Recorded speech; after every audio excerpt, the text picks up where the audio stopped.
There is a company that was once worth more than Apple, Microsoft, Amazon, Google, ExxonMobil, Berkshire Hathaway, and Wells Fargo combined. It no longer exists. It was founded in 1600 in Amsterdam, and it changed the world forever. We think of trillion-dollar companies as a modern invention, something born in Silicon Valley, in the age of smartphones and cloud computing. But 400 years ago, a small nation of merchants and sailors built something that dwarfed everything that has come since. The Vogue, the Verenigde Oostindische Compagnie, the Dutch East India Company, the richest private company in the history of human civilization, and the story of how it rose and how it fell, is one of the most important financial lessons ever written. But here's the detail that makes this story extraordinary.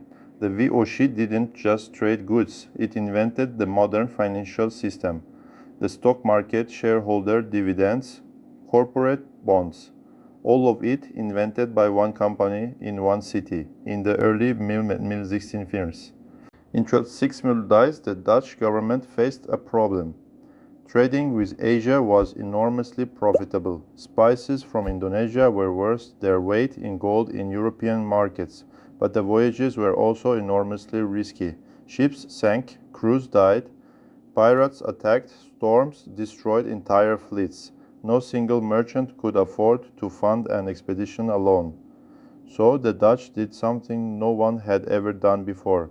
They created a company that could pool capital from thousands of investors. Each investor bought a share of the company. Each share entitled them to a portion of the profits. And crucially, each investor's liability was limited to the amount they invested. If the ship sank, they lost their investment, but they didn't lose their house, their farm, their life savings beyond the investment. This was the birth of the limited liability joint stock company, the foundation of modern capitalism. And to trade these shares, Amsterdam built the world's first stock exchange. The Amsterdam Stock Exchange opened in 1602, still operating today 424 years later. Within decades, the VOC had become something far beyond a trading company. It had become an empire, with its own army, its own navy, its own courts, and a monopoly so absolute that it could execute anyone who tried to compete with it. At its peak, the VOC controlled the most profitable trade routes in the world. The Spice Islands, modern Indonesia, produced nutmeg, cloves, and pepper that sold in Europe for 3,000% above their Asian purchase price. 3,000% markup. The VOC enforced that monopoly with brutal efficiency. It maintained a fleet of 150 merchant ships and 40 warships, a private army of 10,000 soldiers, and the legal authority granted by the Dutch government to wage war, imprison people, and execute criminals. On the island of Banda, the VOC massacred or enslaved nearly the entire population to maintain its nutmeg monopoly. 15,000 people, killed or enslaved for spices. The remaining population was replaced by Dutch colonists who ran the nutmeg plantations. This was not a side effect of the VOC's business model. It was the business model. By jurisdictions, the VOC employed 50,000 civilian workers and 10,000 soldiers. It sent more ships to Asia than the rest of Europe combined. It was, without question, the most powerful corporation in history, and its shareholders were getting extraordinarily rich. At its peak, the VOC paid annual dividends of 40% per year, for decades. But here's the problem with building an empire on spices. The world changes, and in the 1770s it changed in ways the VOC couldn't survive. The voice decline had three causes. First, competition. The British East India Company, which we covered in a previous video, and other European powers began breaking into Asian trade routes. The Dutch monopoly became impossible to enforce. Second, corruption. The voice's enormous bureaucracy became riddled with officials who enriched themselves rather than the company.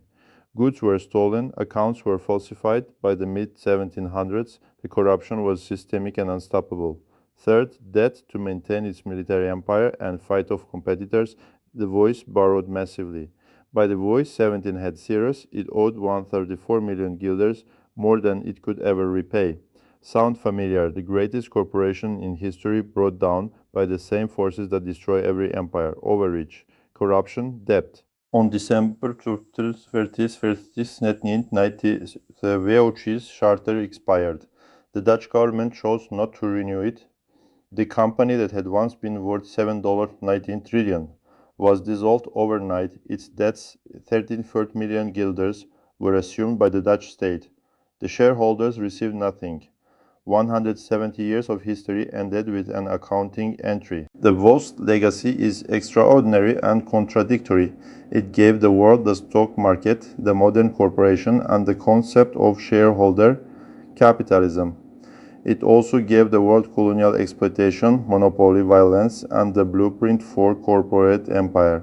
And it ended the same way every great financial empire ends, not with a dramatic battle, not with an external conquest, with debt, corruption, and the slow erosion of the competitive advantage that made it great. The Sea was worth more than Apple, Amazon, and Google combined. It is gone. BlackRock manages 10 trillion today. The East India Company once ruled 300 million people.